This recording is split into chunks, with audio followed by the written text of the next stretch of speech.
السلام علیکم ورحمۃ اللہ وبرکاتہ۔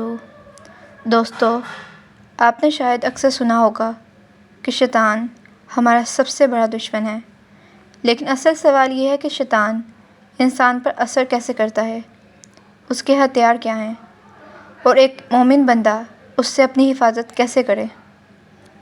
قرآن ہمیں بار بار اس دشمن کے بارے میں بتاتا ہے۔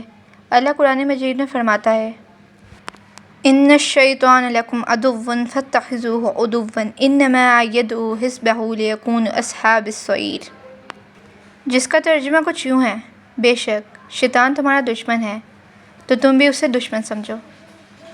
مگر افسوس، ہم میں سے بہت سے لوگ شیطان کے دشمن ہونے کو سمجھتے ہیں لیکن اس کے طریقوں سے لاپرواہ رہتے ہیں۔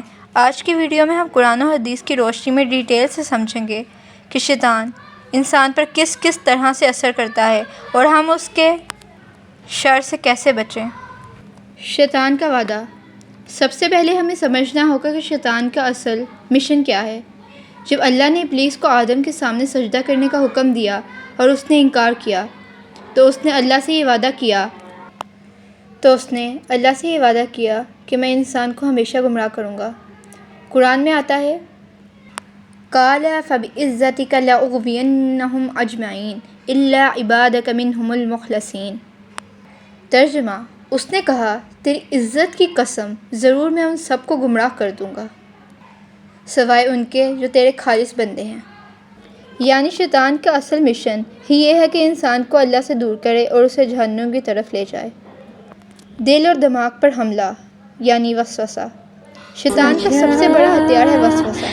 نبی کریم صلی اللہ علیہ وسلم نے فرمایا، شیطان انسان کے دل پر اپنا اثر ڈالتا ہے۔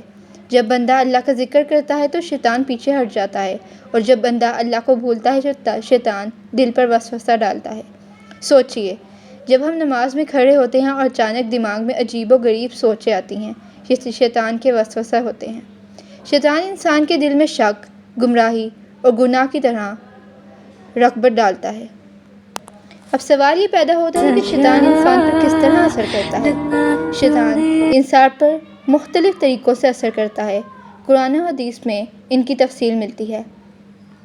گناہوں کو خوبصورت دکھانا۔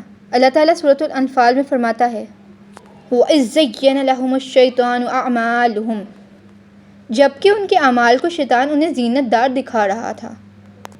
چھوٹی چھوٹی برائیاں ہمیں نارمل لگتی ہیں، جھوٹ بولنا، غیبت کرنا اور وغیرہ وغیرہ۔ دھیرے دھیرے انسان بڑے گناہ کی طرف چلتا جاتا ہے۔ نفس کو اکسانا۔ شیطان انسان کے اندر غصہ، حسد، غرور اور لالچ کو بڑھاتا ہے۔ یہ سب گناہ کے دروازے ہیں۔ عبادت میں رکاوٹ ڈالنا۔ اکثر ہوتا ہے بندہ سوچتا ہے ابھی نماز پڑھتا ہوں، لیکن سکون سے موبائل یوز کرتا رہتا ہے۔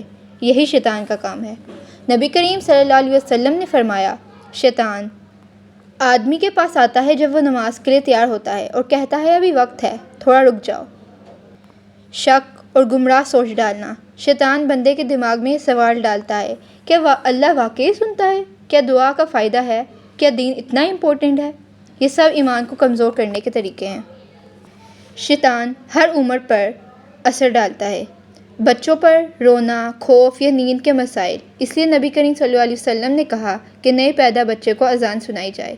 نوجوانوں پر فتنہ نفس، غلط رشتے، حرام چیزوں کی طرف کھینچنا۔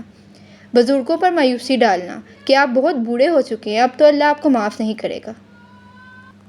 اب شیطان سے کس طرح بچا جائے؟ اللہ اور نبی صلی اللہ علیہ وسلم نے ہمیں کچھ طریقے سکھائے ہیں جو شیطان کے اثر کو توڑ دیتے ہیں۔ اللہ کا ذکر۔ قرآن میں آتا ہے، وَإِمَّا يَنزَغَنَّكَ مِنَ الشَّيْطَانِ نَزْغٌ فَاسْتَعِذْ بِاللَّهِ إِنَّهُ سَمِيعٌ عَلِيمٌ۔ اگر شیطان کی طرف سے کوئی وسوسہ تجھے ابھارے تو فوراً اللہ کی پناہ مانگ، بے شک وہی سننے والا اور جاننے والا ہے۔ تعوذ پڑھنا۔ اعوذ باللہ من الشیطان الرجیم ہر کام سے پہلے پڑھنا چاہیے۔